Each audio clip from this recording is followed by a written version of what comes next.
Dans un futur proche, votre nom sera prononcé à la cour céleste, non par choix, non par surprise, mais par la justice divine. Et quand ce jour viendra, qui se lèvera pour vous? Plus important encore, que diront-ils pour votre défense? La mystique sainte Brigitte de Suède, vénérée par l'Église catholique, fut témoin d'une vision terrifiante, non de l'enfer lui-même, mais du moment juste avant d'y arriver. Dans sa vision, elle vit le Christ assis en juge, Satan en accusateur féroce et implacable, et la Vierge Marie, la Sainte Mère, debout en défenseur de l'âme. Mais même elle ne pouvait la sauver. Pas sans une chose, une pièce manquante, une vérité silencieuse. Et sans elle, même la Reine du Ciel ne pouvait changer le verdict. Cette vision a secoué le cœur des saints au fil des siècles. Et si vous continuez à lire jusqu'à la fin, il est possible que cette vision vous ouvre les yeux à une réalité que beaucoup de catholiques n'ont jamais entendue. La scène est un rappel que chacun de nous, à un moment donné, sera appelé devant la cour divine, et il n'y a pas d'échappatoire à la justice de Dieu. Avant d'approfondir, arrêtez-vous un instant et écrivez dans les commentaires « Seigneur, ouvre mon cœur à ta miséricorde ». Remplissons cet espace d'une prière qui émeut le ciel. N'oubliez pas de vous abonner à Living Catholic Faith chaque jour pour grandir, réfléchir et vous préparer à ce qui compte vraiment. Sainte Brigitte n'était pas une femme ordinaire. Née dans la noblesse au XIVe siècle, elle s'est mariée et a eu 8 enfants. Plus tard, elle est devenue une mystique dont les visions ont résonné au fil des siècles. Elle ne cherchait ni la gloire ni la peur, elle priait simplement. Et un jour, en profonde prière, le ciel s'ouvrit devant elle. Dans l'une de ses visions les plus surprenantes, enregistrée au livre 4, chapitre 7 de ses révélations, Brigitte fut témoin du jugement particulier d'une âme. Ce n'était pas une histoire, ce n'était pas un rêve, c'était une cour. Au centre se trouvait le Christ, rayonnant, d'une lumière indescriptible. À sa droite, la Vierge Marie, couronnée, calme et en attente. À gauche, l'accusateur, Satan, qui se présentait grand et sûr de lui, armé des péchés d'une âme encore vivante sur terre. Brigitte décrivit cela non comme une vision de terreur, mais comme une révélation de la vérité. Un avertissement enveloppé de lumière divine. Un moment que chaque âme devra affronter un jour, où seule la vérité parlera et rien ne pourra être caché. Selon ses propres mots, il y avait un trône plus lumineux que le soleil, et autour de lui, les armées célestes attendaient. Puis, la voix de l'accusateur se fit entendre. « Juge cette âme avec justice, non avec miséricorde. » Ce qui suivit n'était pas de la fiction. C'était un drame spirituel où l'éternité était en jeu. Et une seule chose, une seule, décidait de tout. Le jugement commença. Le trône du Christ brillait d'une lumière si intense qu'aucun mot ne pourrait la décrire. À ce moment-là, le Christ ne dit rien. Il se contenta de regarder, et dans ce regard, tout fut révélé. Chaque action, chaque pensée, chaque secret de l'âme était déjà connu. Rien ne pouvait être caché, pas même le plus intime de la vie de cette âme.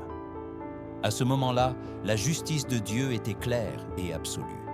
Nul besoin de mots pour indiquer ce qui était bien et ce qui était mal. Tout était exposé.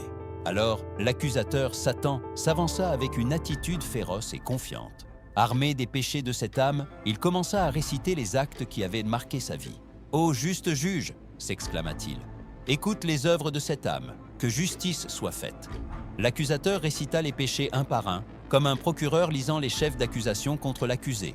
Orgueil, luxure, égoïsme, foi tiède, prière vaine et une vie marquée par l'indifférence spirituelle. Brigitte vit l'âme trembler, encore unie à son corps sur terre, mais déjà debout devant l'éternité. La situation était si grave que la Vierge Marie elle-même, qui était près du trône, n'intervint pas. Elle, en tant que mère aimante, ne put rien faire pour cette âme. Marie était là, comme un témoin silencieux, attendant le bon moment pour agir. Mais elle ne pouvait intercéder sans une condition essentielle, la vraie conversion de l'âme. L'ange défenseur, un être plein d'humilité et de noblesse, surgit pour défendre l'âme. Mais il ne vint pas pour accuser, mais pour présenter le bien qu'il y avait en elle. Il plaça devant le trône les bonnes actions de la vie de cette âme, chaque acte de charité, chaque prière murmurée en secret, chaque moment de bonté réalisé sans que personne ne le sache. Cependant, malgré tous ces actes de bonté, le Christ, avec une clarté pénétrante, répondit « Il y a plus de vice que de vertu dans cette âme ». Et dans cette simple déclaration, le poids de la justice divine se fit sentir. Bien que les bonnes actions existassent, elles n'étaient pas suffisantes pour contrecarrer les fautes commises. Le Christ, avec un regard sérieux, souligna qu'il n'était pas suffisant pour l'âme de s'unir à la perfection du ciel sans d'abord se purifier de ses corruptions. À cet instant, la balance de la justice pencha dangereusement vers la condamnation. La lumière de la miséricorde sembla s'éteindre face à la dure réalité des péchés non expiés. L'accusateur, profitant de cette faiblesse, porta son coup suivant. Si cette âme n'a pas aimé Dieu par-dessus tout, si elle s'est confessée par peur et non par amour, alors, par sa propre justice, elle m'appartient. La salle céleste resta silencieuse. Les anges, tout comme les êtres célestes présents, gardèrent le silence, car dans la cour divine, la vérité ne peut être argumentée ni démentie. Seule la vérité pure et sans fard prévaut. Et la vérité, selon le jugement céleste, était que cette âme n'avait pas vécu dans l'amour, mais dans la peur. L'accusation était légitime et la condamnation semblait imminente. Mais même lorsque le verdict semblait scellé, quelque chose d'extraordinaire se produisit. Malgré la justice implacable qui pesait sur l'âme et la vérité absolue présentée par Satan, le ciel ne se referma pas complètement. Il restait une petite fissure d'espoir. Un espace à peine perceptible où quelque chose pouvait arriver, quelque chose qui n'était pas encore déterminé et qui pouvait tout changer. À ce moment critique, alors que la salle céleste semblait être au bord du jugement final, quelque chose se produisit. La Vierge Marie, la Mère de Dieu, dont la présence à la cour céleste était vénérée et respectée par tous, garda le silence. Elle ne pouvait défendre cette âme s'il n'y avait pas une condition fondamentale, la vraie contrition. Bien qu'elle fût la reine du ciel, bien qu'elle fût la mère aimante qui cherche toujours le bien de ses enfants, elle ne pouvait intervenir sans cette condition. La raison était claire. Dans la cour de Dieu, seul l'amour véritable et le repentir sincère pouvaient ouvrir la porte de la miséricorde. L'âme, tremblant encore de peur et de désespoir, sentit le moment du verdict approcher. La Vierge, dans son immense compassion, ne dit rien. Son silence n'était pas un manque de pouvoir, mais un rappel que le repentir devait venir d'un cœur rempli d'amour pour Dieu, non de peur ou d'une simple obligation. Et cet amour n'était pas encore né dans l'âme en question. Mais même dans ce silence, Marie n'était pas impuissante. Dans sa sagesse divine, la Vierge savait qu'elle pouvait attendre. Elle savait qu'il y avait quelque chose sous son manteau, quelque chose qui ne pouvait qu'éveiller la miséricorde, les prières des autres. Ainsi, dans sa quiétude, la Mère de Dieu commença à intercéder d'une manière unique. Non pas avec des mots, mais avec le pouvoir de la prière qu'elle avait recueilli sous son manteau. Les prières de ceux qui intercédaient pour cette âme, humblement offerte avec foi et amour, commençaient à monter au ciel comme de l'encens. Sainte Brigitte, témoin de cette scène céleste, décrivit la sensation qui dominait la salle. C'était comme si la prière des fidèles, non seulement de la personne jugée, mais de ceux qui l'aimaient et s'en souvenaient, commençait à avoir un effet. Les voix des fidèles montaient au ciel, humbles et sincères, implorant la miséricorde. « Seigneur, aie pitié de lui ». Chaque prière, chaque soupir, chaque « Je vous salue Marie », murmuré par les plus humbles, commençait à toucher le cœur de Dieu. La Vierge, voyant l'humilité de ces prières, s'approcha d'une voix sereine et dit avec une douce autorité « Cette âme n'est pas encore perdue. Tant que le corps vit, il y a de l'espoir. » Par ces mots, elle révéla ce qui avait été caché sous son manteau céleste. Non pas une arme, ni un reliquaire, mais quelque chose de bien plus puissant. Les prières sincères de ceux qui aiment et demandent avec foi. Marie regarda le juge céleste et dit « Ces prières, ces larmes peuvent encore éveiller l'amour dans cette âme.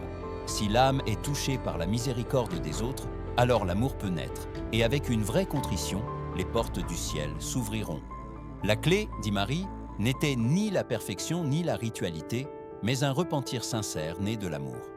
C'était la pièce manquante, le seul facteur qui pouvait changer le verdict. Brigitte vit comment, en ce moment de grâce, l'âme, toujours unie au corps terrestre, sentit un bouleversement dans son être. C'était un doux soupir, presque imperceptible, mais suffisamment fort pour que le cœur de cette âme commence à changer. Les prières des autres, leurs paroles d'espoir et d'amour, touchèrent l'âme, éveillant quelque chose qui jusqu'à ce moment-là avait été endormi. L'amour pour Dieu. C'était comme une douce brise qui entrait dans son cœur, lui rappelant l'amour divin et la nécessité de se repentir non par peur, mais par amour. L'âme, qui dans sa vie avait vécu avec indifférence et crainte, commença à sentir la flamme de la miséricorde s'allumer en elle. Ce moment d'intercession, d'amour partagé entre le ciel et la terre, était l'opportunité de salut que la justice de Dieu avait laissée ouverte, attendant un cœur disposé à se repentir sincèrement. La salle céleste était remplie d'un calme tendu, presque accablant. Le temps semblait s'être arrêté, tandis que l'intercession de la Vierge Marie continuait d'élever les prières des fidèles vers le trône de Dieu. Ce doux courant de miséricorde touchait le cœur de l'âme qui était au bord de la condamnation, éveillant quelque chose qui avait été latent. Le vrai repentir, né de l'amour et non de la peur, commençait à surgir en elle. Finalement, après ce qui sembla une éternité, le Christ, le juge divin, se leva. Sa voix n'était pas forte, mais elle avait l'autorité de toute l'éternité. Malgré l'accusation légitime du démon, malgré la fragilité de cette âme, la miséricorde de Dieu eut le dernier mot. « Par l'intercession de mes amis, dit le Christ d'une voix ferme, cette âme recevra le don d'une vraie contrition avant la mort. Elle ne sera pas perdue pour l'enfer. » Les démons, en entendant cette sentence, reculèrent non avec colère, mais avec défaite. Leur accusation, bien que juste, fut dépassée non par la négation de la vérité, mais par la miséricorde divine qui jaillissait du cœur de Dieu. Mais la miséricorde ne signifiait pas que tout était réglé. La justice divine ne se diluait pas avec un simple pardon. Le Christ, dans son infinie sagesse, déclara que cette âme passerait par le feu purificateur du purgatoire, non parmi les justes et les pacifiques, mais parmi ceux qui souffrent profondément.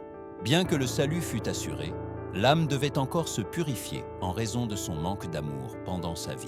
Sainte Brigitte, témoin de ce moment divin, décrivit comment la miséricorde de Dieu ne compromit pas la justice, mais la compléta. L'âme, qui avait été si proche de la condamnation éternelle, fut maintenant accueillie au purgatoire, où elle souffrirait pour ne pas avoir assez aimé. Cependant, cette âme n'était plus perdue. Elle était en processus de purification, dans un lieu où les larmes et la douleur seraient les moyens de sa purification.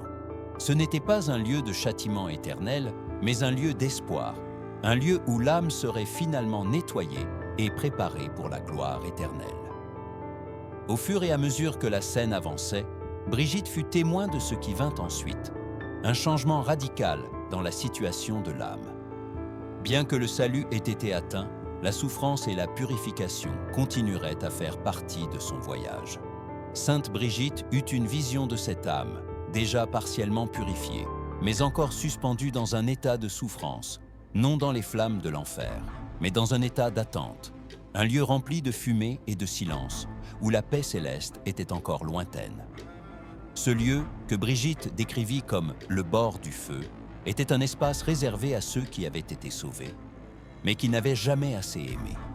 Il ne s'agissait pas d'une punition sans espoir, mais d'une purification qui mènerait cette âme à la perfection, afin qu'elle puisse enfin jouir de la vision béatifique de Dieu.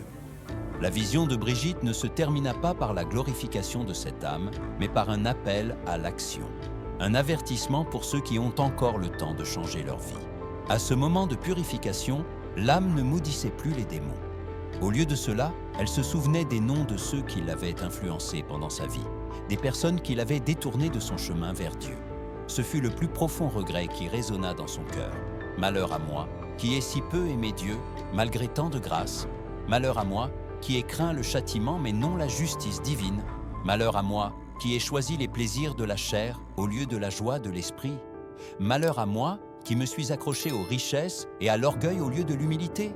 Malheur à moi, qui ai fait confiance à des amis qui m'ont éloigné de Dieu. Ce regret était déchirant. L'âme ne maudissait pas les démons, ni ceux qui l'avaient menée à la perdition, mais elle regrettait profondément les décisions qu'elle avait prises pendant sa vie. La souffrance qu'elle éprouvait n'était pas un châtiment cruel, mais une purification nécessaire pour que son amour pour Dieu se perfectionne et qu'elle puisse finalement s'unir à lui dans la gloire éternelle. Le lamento de l'âme résonnait dans le purgatoire, un lieu de souffrance et de purification, où les âmes non condamnées à l'enfer, mais éloignées de la gloire céleste, se préparent à la paix éternelle. Bien que ce lieu ne soit pas un châtiment sans fin, la tristesse de ceux qui y habitent est profonde, car ils savent que le bonheur complet est encore hors de leur portée. La purification qu'ils doivent traverser n'est pas un tourment sans espoir, mais un processus douloureux qui leur permettra d'entrer dans la vision béatifique de Dieu. Sainte Brigitte vit comment la vision de cette âme au purgatoire n'était pas une condamnation définitive, mais une correction. L'âme pleurait les repentirs qui surgissaient avec le temps, les opportunités manquées de vivre une vie plus sainte, d'aimer Dieu plus profondément. « Malheur à moi », se lamentait-elle, parce que je n'ai pas assez aimé Dieu, malgré tant de dons reçus. Cette prière sincère et douloureuse résonnait comme un écho dans les recoins du purgatoire.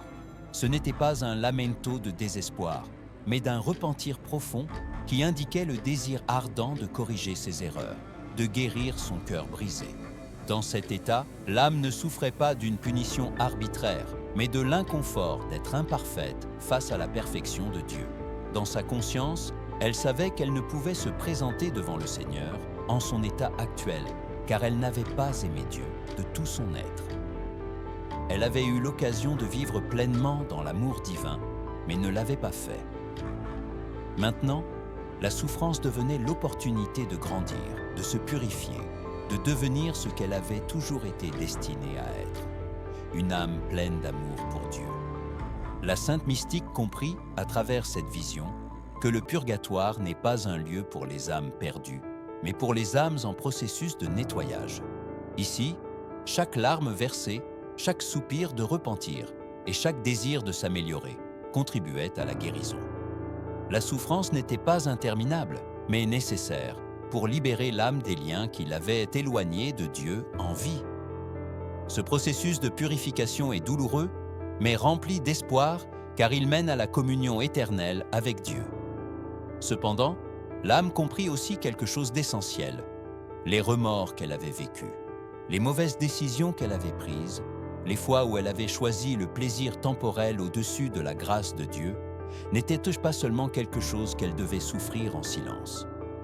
Alors que cette âme pensait à ses fautes, à ses choix, elle commença à comprendre que l'amour de Dieu avait toujours été là, attendant d'être réciproque.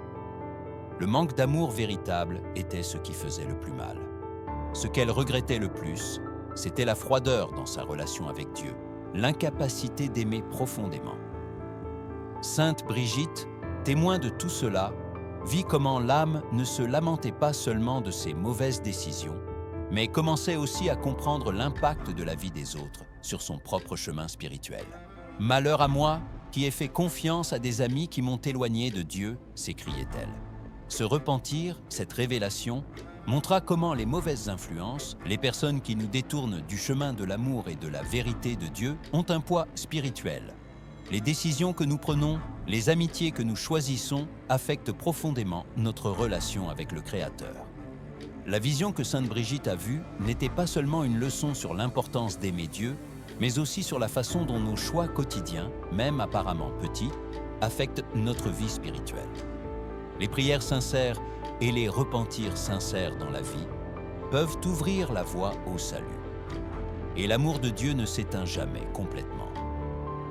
Bien que les âmes qui souffrent au purgatoire éprouvent la douleur de la séparation de Dieu, l'amour de Dieu ne les a pas abandonnées. Elles sont purifiées pour recevoir pleinement l'amour divin. Cette souffrance, par conséquent, ne doit pas être considérée comme une condamnation éternelle, mais comme une opportunité pour l'âme de devenir ce qu'elle doit être, une âme entièrement vouée à Dieu.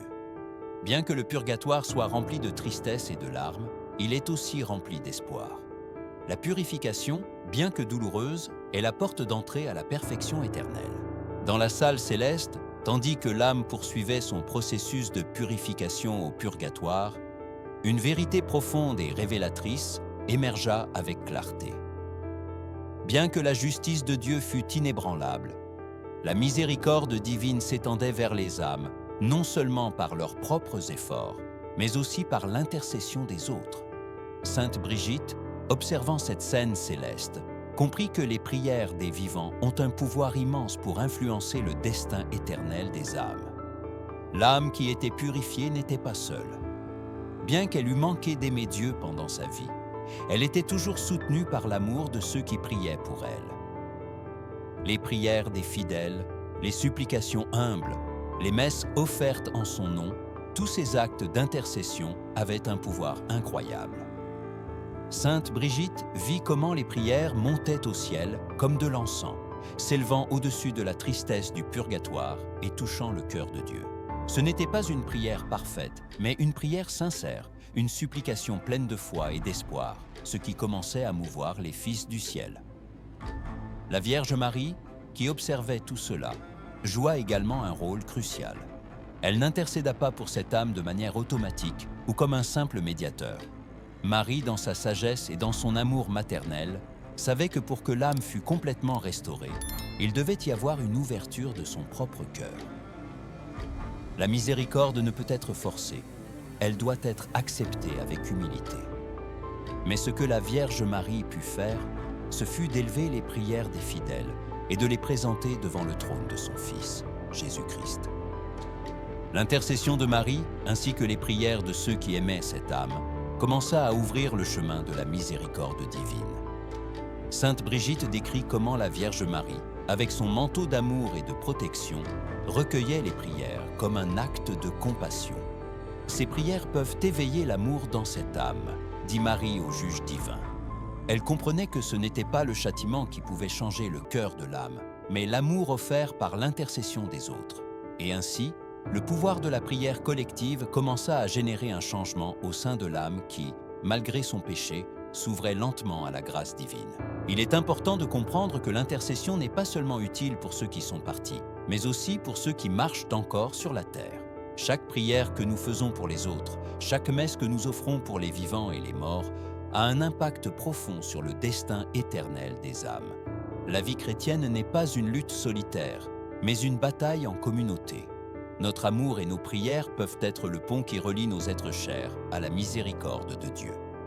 Sainte Brigitte, en observant tout cela, vit comment la miséricorde de Dieu ne s'épuisait jamais. Bien que la justice fût essentielle, la miséricorde était toujours disposée à prendre le contrôle, mais seulement lorsqu'il y avait un cœur ouvert, disposé à la recevoir. La prière, en particulier l'intercession, est le canal par lequel la miséricorde coule vers les âmes dans le besoin. C'est une leçon cruciale pour tous les catholiques. Nous ne pouvons pas nous sauver seuls. Nous avons besoin de l'aide des autres, et les autres ont besoin de nous. Notre réseau de prières et d'amour mutuel est ce qui peut nous sauver, et ce qui peut sauver les autres. Ce pouvoir de l'intercession montre que, bien que les âmes au purgatoire souffrent, elles ne sont pas sans espoir. Même celles qui se trouvent au bord de la damnation, comme l'âme que sainte Brigitte a vue, peuvent être relevées par les prières et l'amour des autres. Si les vivants ont la capacité d'influencer le destin éternel des âmes, alors nous devons être responsables de nos prières. Il n'y a pas d'âme perdue tant qu'il y a quelqu'un de disposé à prier pour elle. Et il n'y a pas d'âme qui ne puisse trouver l'espoir dans l'amour des autres. La vision de sainte Brigitte nous révèle une vérité fondamentale. Le salut ne dépend pas uniquement de nos actions, mais aussi de la disposition de notre cœur. Bien que l'âme qui était purifiée au purgatoire ait vécu une vie qui manquait d'un amour profond pour Dieu, il y avait encore de l'espoir. La miséricorde de Dieu, par l'intercession des autres, touchait le cœur de cette âme. Cependant, la clé de tout ce processus résidait dans la conversion véritable, un repentir sincère, né non de la peur, mais d'un amour profond pour Dieu. Sainte Brigitte vit comment la vraie conversion n'est pas seulement un repentir superficiel, une confession mécanique sans cœur. La vraie contrition est celle qui naît d'un désir profond de retourner à l'amour de Dieu, de reconnaître nos fautes et de demander pardon non seulement par crainte des conséquences, mais parce que nous avons manqué à l'amour que Dieu nous offre. Dans sa vision, même l'âme la plus déchue pourrait être restaurée si, à la fin, elle se tournait vers Dieu avec un cœur sincère. Mais cette conversion ne pouvait être forcée, et la miséricorde divine ne pouvait être acceptée sans une véritable ouverture de l'âme. La miséricorde de Dieu est infinie, mais elle est aussi respectueuse. Dieu ne nous impose jamais son amour, mais il attend que nous l'acceptions librement.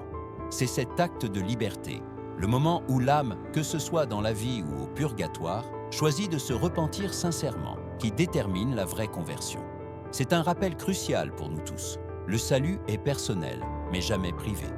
Nous faisons partie d'une communauté de foi et nos décisions affectent non seulement notre vie éternelle, mais aussi celle des autres. Si nous voulons être vraiment sauvés, nous devons choisir d'aimer Dieu par-dessus tout. Et cela n'est possible que lorsque notre foi s'exprime par un amour profond et sincère pour lui.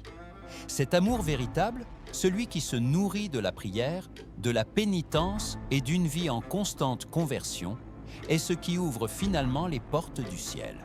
Cependant, si nous ne recherchons pas cet amour, si notre relation avec Dieu reste superficielle ou par peur, alors nos vies risquent d'être vides et sans but. La conversion, par conséquent, n'est pas seulement un acte unique dans notre vie, mais un processus continu. Chaque jour, chaque instant, nous sommes confrontés à l'opportunité de nous rapprocher de Dieu ou de nous en éloigner. Brigitte, en observant le destin de cette âme, comprit que la miséricorde de Dieu ne peut être rejetée éternellement. Chaque âme a la possibilité de revenir, de retrouver son chemin vers l'amour de Dieu, mais seulement si elle s'ouvre à la grâce divine et se convertit de cœur. Les prières des vivants et l'intercession des saints et de la Vierge Marie aident à ouvrir ce chemin. Mais l'âme doit accepter avec humilité l'amour de Dieu et reconnaître son besoin de lui. C'est l'appel à tous les catholiques. Il ne suffit pas de vivre une vie de coutumes religieuses ou de bonnes œuvres. Le vrai salut se trouve dans l'amour véritable pour Dieu, un amour qui ne se voit pas seulement dans les actions externes, mais dans un cœur transformé. Et si votre cœur n'est pas encore complètement donné à Dieu, il est encore temps. La miséricorde divine attend, mais il doit y avoir un repentir sincère et une décision d'aimer Dieu par-dessus tout. C'est cet amour qui nous mène au-delà du purgatoire, qui nous permet un jour d'entrer en la présence de Dieu. Et c'est cet amour qui nous donne la vraie paix, non seulement dans la vie après la mort, mais aussi dans la vie présente. En poursuivant la vision, sainte Brigitte observa comment la lumière divine de la miséricorde illuminait le cœur de cette âme purifiée. Bien que la souffrance qu'elle avait expérimentée au purgatoire n'eût pas encore cessé, quelque chose avait changé en elle. La miséricorde de Dieu, qui semblait si distante au moment du jugement, se montrait maintenant comme une force libératrice, touchant l'âme avec une douceur renouvelée, un soupir d'espoir. Ce que cette âme avait découvert, à travers sa souffrance et son repentir, c'est que la miséricorde divine non seulement corrige, mais transforme. Cette âme n'avait pas seulement été libérée de la damnation, mais elle pouvait maintenant voir avec clarté la vraie beauté de l'amour de Dieu.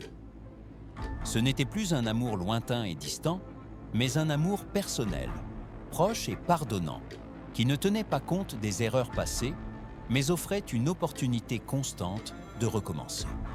La miséricorde de Dieu ne consiste pas en une absolution automatique, mais en une profonde restauration du cœur, qui ouvre les portes à l'espoir.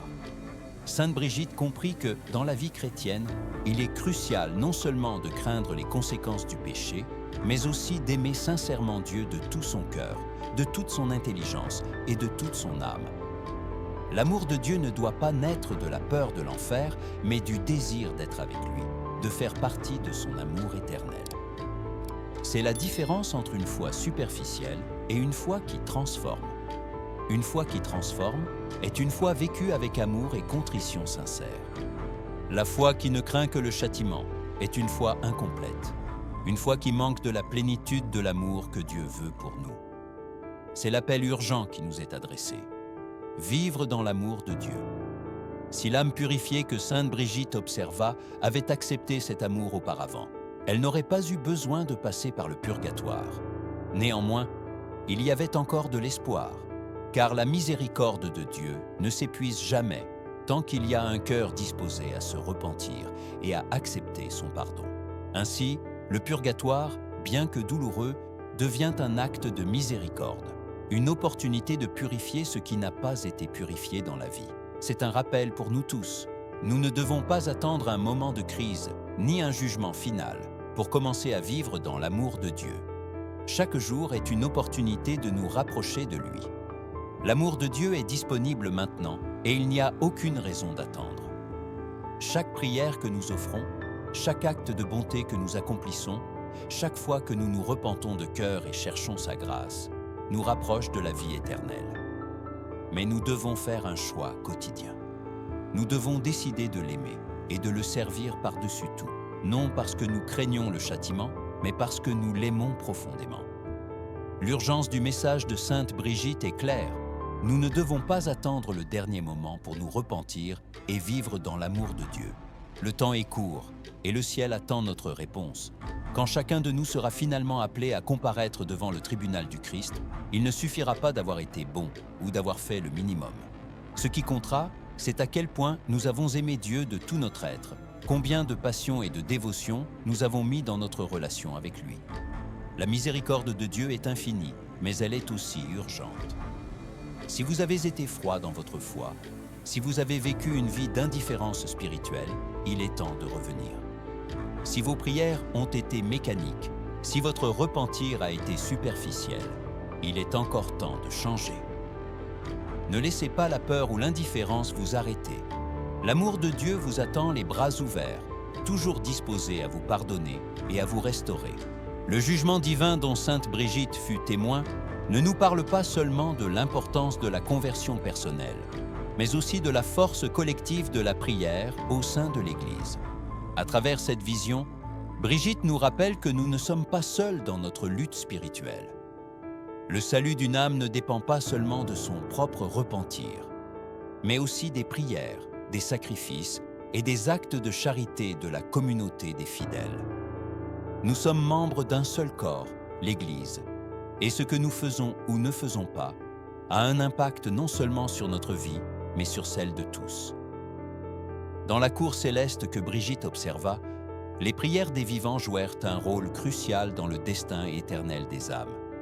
Les supplications des fidèles, les messes offertes au nom des défunts et les prières silencieuses qui s'élevaient vers Dieu, toutes contribuèrent à ouvrir les portes de la miséricorde pour les âmes dans le besoin. La Vierge Marie, dans son rôle d'intercesseuse, recueillit ces prières et les présenta à son Fils, le Christ. Elle, avec son manteau d'amour et de protection, les offrit comme un sacrifice d'intercession, touchant le cœur de Dieu pour que la miséricorde se déverse sur les âmes en danger de damnation. Le pouvoir de l'intercession, comme nous l'avons vu dans la vision de Sainte Brigitte, est l'une des plus grandes merveilles de la foi catholique. L'Église ne prie pas seulement pour les vivants, mais aussi pour les morts. Les âmes du purgatoire dépendent de nos prières et de nos sacrifices. Si le salut final dépend de la conversion personnelle de chaque âme, le rôle des autres est essentiel dans le processus de purification et de libération. Nos prières, nos messes et nos bonnes œuvres peuvent aider à soulager la souffrance des âmes du purgatoire et les guider vers le salut. Ce fait nous invite à réfléchir sur l'importance de vivre notre foi en communauté. L'intercession n'est pas seulement un acte de compassion, mais une nécessité spirituelle. En tant que membres du corps du Christ, nous avons la responsabilité de prier les uns pour les autres, de demander à Dieu de nous accorder la grâce de la conversion et du salut. L'amour de Dieu se déverse sur nous tous, mais c'est par notre solidarité et notre prière mutuelle que nous expérimentons la puissance de cet amour. De plus, le pouvoir de la prière en communauté ne s'étend pas seulement aux âmes qui sont déjà parties, mais aussi aux vivants. En priant ensemble, en vivant notre foi en commun, nous créons un réseau de soutien spirituel qui fortifie tous. Nos prières ne bénéficient pas seulement à ceux qui ont besoin de grâce, mais elles nous fortifient aussi nous-mêmes, nous aident à grandir dans la sainteté et nous unissent plus étroitement à Dieu. Sainte Brigitte nous montre, à travers sa vision, que nous ne sommes pas isolés dans notre chemin vers le salut. Chacun de nous a un rôle à jouer dans la vie spirituelle des autres.